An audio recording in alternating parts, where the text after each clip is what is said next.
Here's a video that talks a little bit about the lockout Nearly procedure. 3.5 million jobs require workers to service equipment that puts them at great risk of injury if lockout-tagout is not properly implemented. Lockout-tagout refers to specific practices and procedures to safeguard employees from the unexpected energization or startup of machinery and equipment or the release of hazardous energy during service or maintenance activities. Compliance with the lockout-tagout standard is estimated to prevent 120 fatalities and 50,000 injuries each year.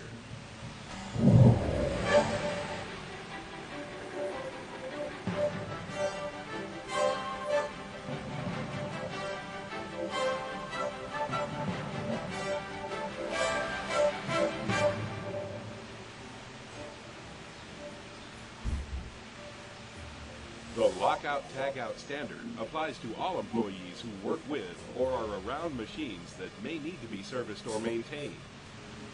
The overview of this instructional video will cover what lockout-tagout is, training of lockout-tagout procedures, standards for locks and tags, proper procedures for lockout-tagout, and procedures for special lockout-tagout occasions, such as with outside contractors, group lockout-tagout, and shift or personnel changes.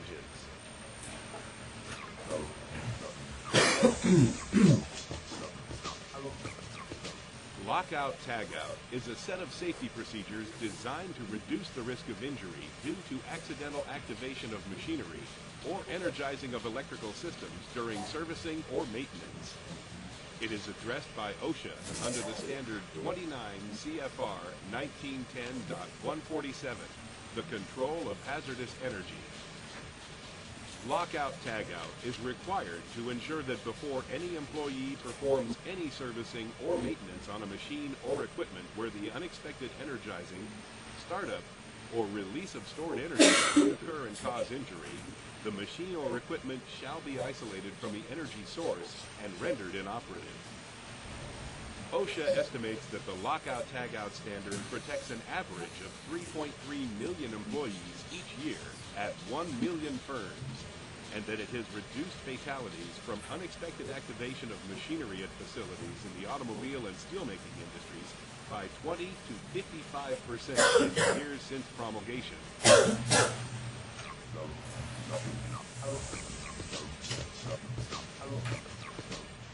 All employers should make written procedures available. The procedures should clearly outline the scope, purpose, authorization, rules, and techniques to be utilized for the lockout-tagout process. Procedures should include the following: a specific statement of the intended use of the procedure, written specific steps for isolating, locking, and shutting down the machine or equipment, specific procedural steps for the placement, removal, and transfer of lockout-tagout devices and the responsibility for them, and specific requirements for testing a machine or equipment to determine the effectiveness of the lockout device, tagout device, and other energy control measures. Employers should provide special training for employees to assure control of hazardous energy in the workplace. OSHA identifies 3 types of employees and the training they should receive. Authorized employees are trained to know how machines are powered and the procedures necessary to lock out or tag out the machine or equipment. Authorized employees must know how to recognize hazardous energy sources and what type and amount of energy they contain. They must also know how to isolate and control that energy source to prevent accidents. Only an authorized employee is allowed to disconnect the equipment being serviced or maintained from the power source or sources using either lockout, tagout, or both methods. An employee whose job requires him or her to operate or use a machine or equipment on which servicing or maintenance is being performed under lockout or tagout, or whose job requires him or her to work in an area in which servicing or maintenance is being performed is called an affected employee. They must know the purpose and procedures for energy control to fully understand the importance of not using a machine that is locked out or tagged out. An affected employee becomes an authorized employee when that employee's duties include performing service or maintenance covered under this standard. Employees who work in areas where the energy control procedures are used but are not a part of the process are termed other employees. It is important for them to understand lockout, tagout rules and to not attempt to re-energize machines that are locked out or tagged out. They also need to learn the limitations of the tagout devices. It is important that all employees follow the central rule.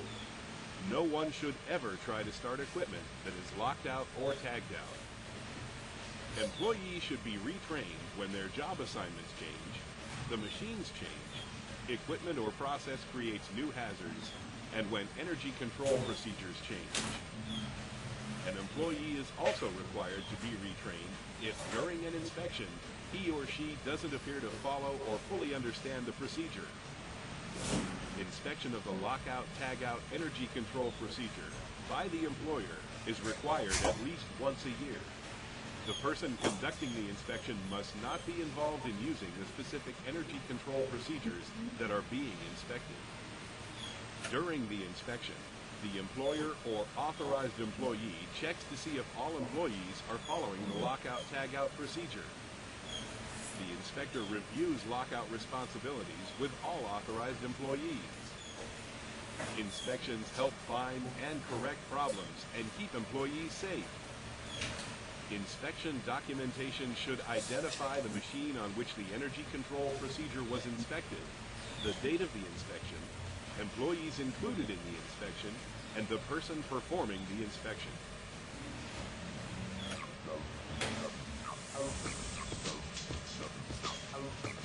Install this The here. blocks used for a lockout procedure. Okay, so we've seen what it is, right? It's just putting a lock, putting a tag that identifies the person who locked the equipment and the reason.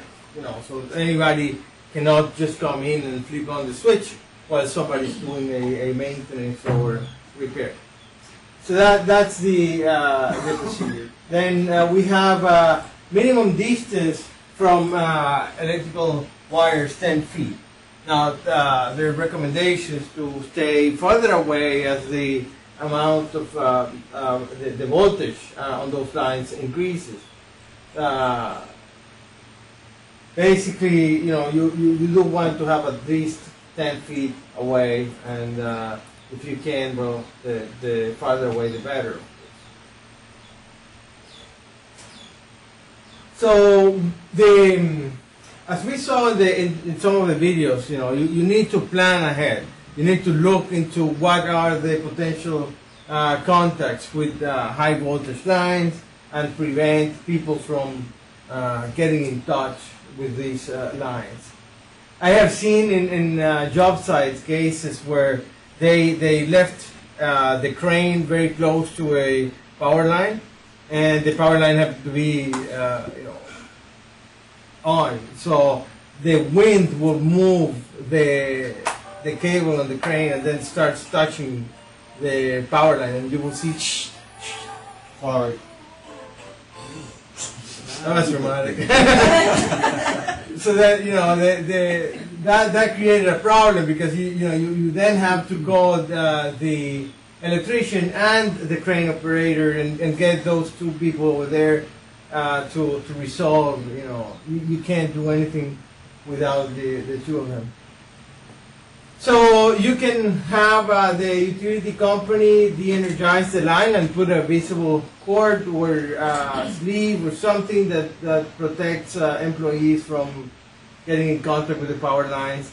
You can have people looking at the operation and make sure that there is distance to the power lines that are respected. Yes?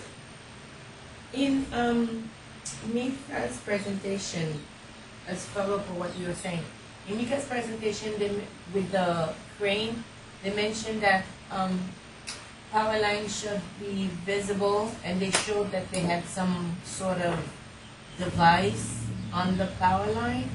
Yeah, they put some balls over there so people can see Can them. see it, but is it the energy company's responsibility to put those upon the request of the contractor, or is it the contractor that takes care of that?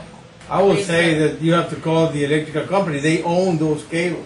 And you can't go over there without proper training, equipment, tools So I would to assume put that that over there. You need I would, to have the... I would assume that they would have shut the power line off to put them on and then put it back on.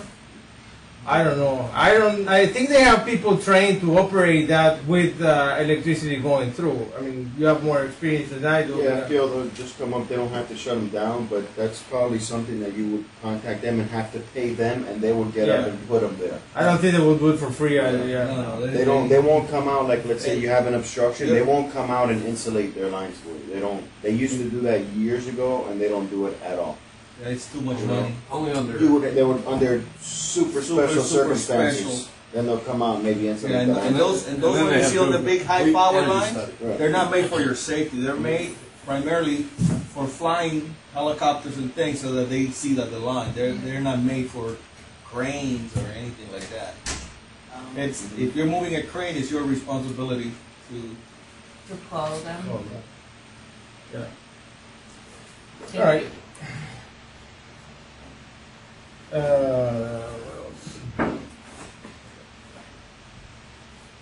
else? Use non-conductive ladders. Retract them before moving them. You know, call utility companies before excavating. That the electrical cable can also be, you know, down and under the earth, and you're doing some excavation. You need to know where the cables are. Hand dig within 3 feet of any cable location to prevent, obviously, getting hit the cable with power tool. Use ground circuit interrupters. These GFCIs are designed to prevent a severe shock. I guess the fan decided to turn off. Log out, took out procedure before we test that. That's it. It's making noise, right? Or no? It's coming from outside. well, it's still hot. Let's tag out. I don't feel any air. I don't know what's going on with the air still. I always have said that a backhoe is the best line off the finder that there is. Yeah? Oh, they locate them fast. Very, very quickly, yeah? Alright, these devices, the ground fault circuit interrupters, they can protect the complete circuit from short circuits and protect workers. There are different types. We have the type that goes right on the receptacle. So it usually has 2 buttons, a test and a reset. So if there is any short circuit on the circuit that is protecting, then that device will trigger and cut the electricity in that circuit. We have temporary portable devices that can, you plugged in and then it protects the circuit downstream from that device. They're not too expensive, and I think they're very useful in construction because you can have your protection right there.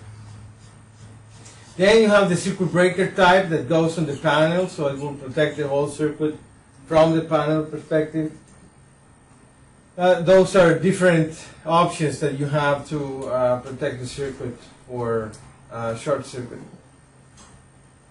Inspect tools, make sure that they are in proper conditions, take away those that are damaged or exposed employees to the possibility of getting shocked.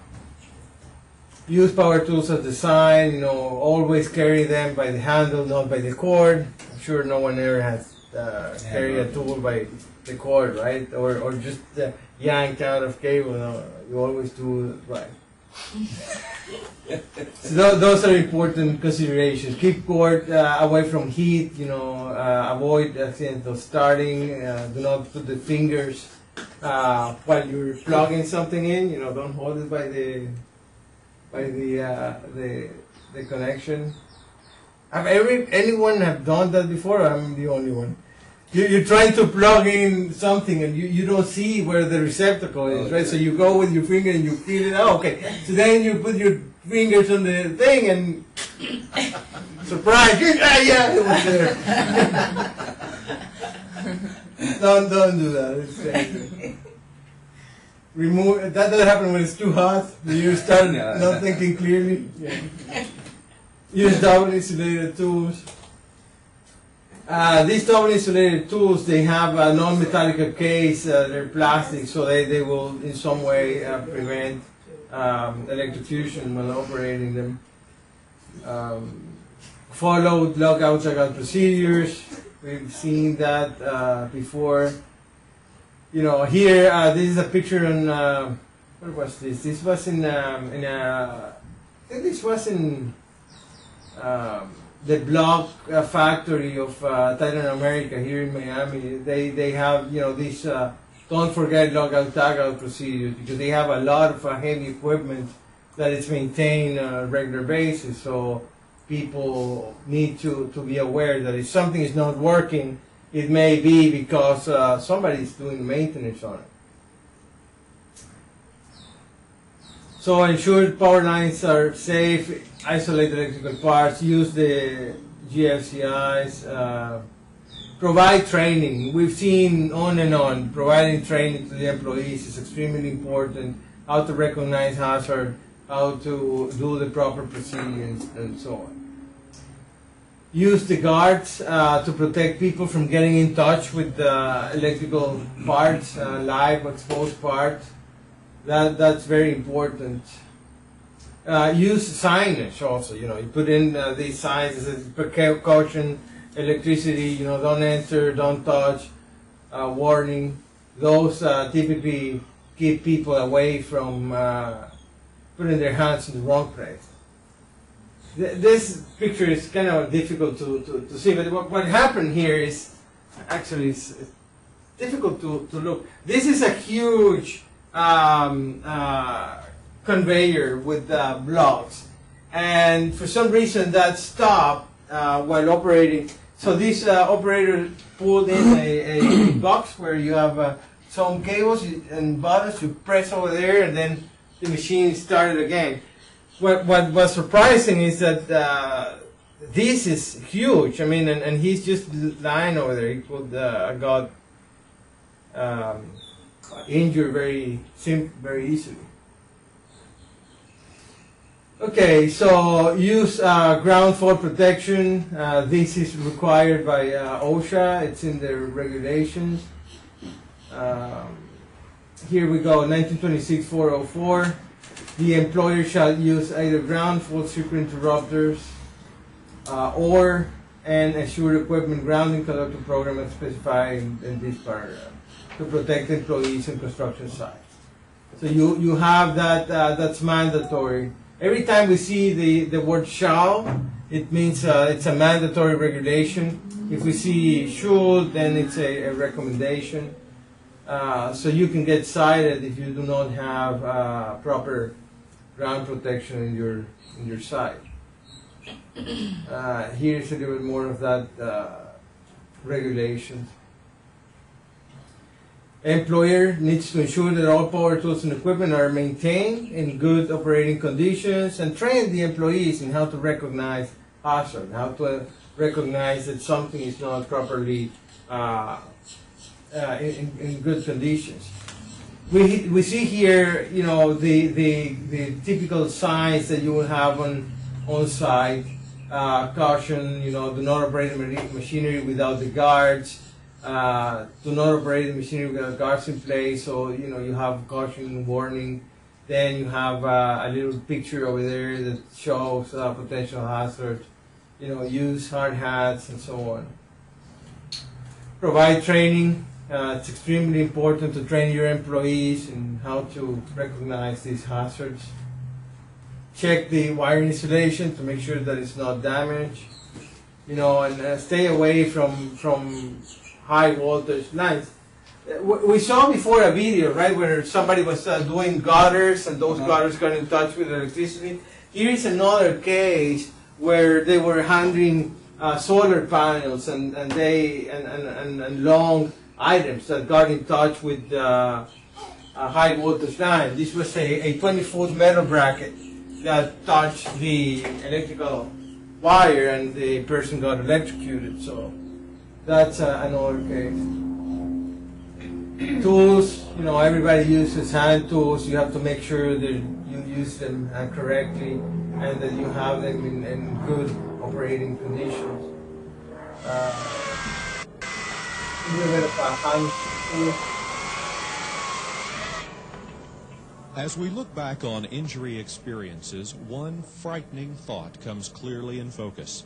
Hand and power tools cause thousands of injuries every year. Everyone uses hand and power tools, at work and at home. But even the simple screwdriver causes over 100 deaths each year. It's difficult to get excited about hand and power tools, but the injury rate tells us safety is extremely important when using this equipment. This program can't possibly cover all hand and power tools and all the safety rules associated with using these items, but the point we want to stress right up front is safety must be exercised every time anyone uses hand and power tools. Safety awareness is of vital importance. So let's begin the program with some basics. A good safety attitude is the first step in injury prevention. If you're aware of the potential hazards, then do something about these hazards to protect yourself and others. Then you have a good safety attitude. Safety behavior is a term used quite frequently, but all it means is a person exercises good judgment, follows safety rules, and doesn't take shortcuts to get the job done. Safety behavior reflects your safety attitude, and it certainly doesn't take any more time, effort, or anything else on your part to be a truly safe employee. It does require you to use good judgment and follow the safety rules established by your organization. Okay, the first rule for hand and power tool safety is to use equipment that is in good, safe, serviceable condition. Regardless of who provides the tools and equipment, either you or your employer, all tools and equipment must be in good, serviceable condition. Defective equipment must be taken out of service and not used until it is repaired or replaced. Okay, let's take a few seconds to talk about knuckle skinners, also known as wrenches. Most wrench accidents are caused by the wrench slipping off the bolt or nut you're trying to turn. Knuckles and fingers bang into surfaces, causing minor injuries. When you're turning something with a wrench, be prepared for the wrench to slip so the injury can be prevented. If you're prepared, you'll prevent the injury. When using long-handled wrenches, position your feet and body in such a manner so that if the wrench slips, you won't take a fall. Another safety tip is to make sure the wrench opening fits snugly on the nut or bolt. A loose fit damages the tool, and it certainly increases the... That, it's interesting. I like the video because it happened to a friend of mine. We had a flat tire, and he was taking, you know, that across the tool to loosen the bolts, but he did not think it too clearly. So he put himself in a position where when he turned it, the cross lost the grip, and he hit his mouth with the bar. So that caused him a tooth flew out, and you know it was painful and expensive. I wasn't teaching safety at the time, so I didn't know. I just did. And when he hit himself, then you know gotta go into and call everybody. That was a problem. So it's you know a place.